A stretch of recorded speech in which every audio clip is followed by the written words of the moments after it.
It all started in the upper reaches of Glenlivet. Its remoteness allowed smugglers to run their stills slowly to produce a legendary smooth whiskey.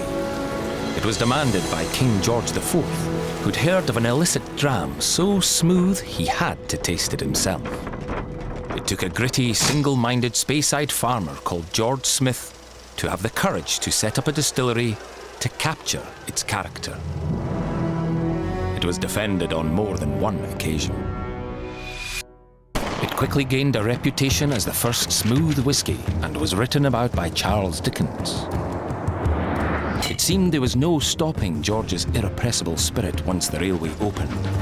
Its legacy passed to his son, John Gordon Smith, and it lived on. It was copied by so many distillers far and wide. It took 8 years of legal wrangling, but John prevailed.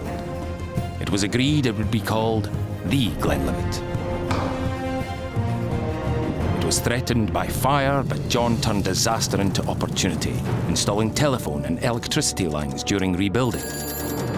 It all went quiet as production stopped during the war.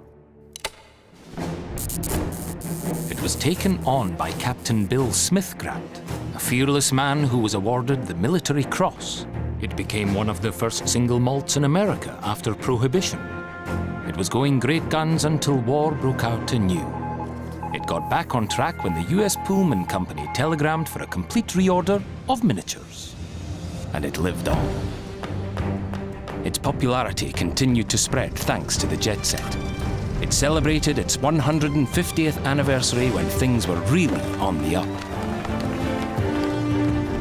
Its distillery expansion opening was overseen by the present-day master distiller, Alan Winchester.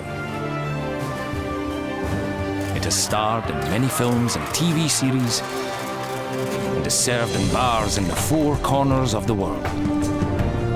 It returned to the simple appreciation of quality ingredients with Nadura. It's a dram Alan Winchester thinks George Smith would have approved of.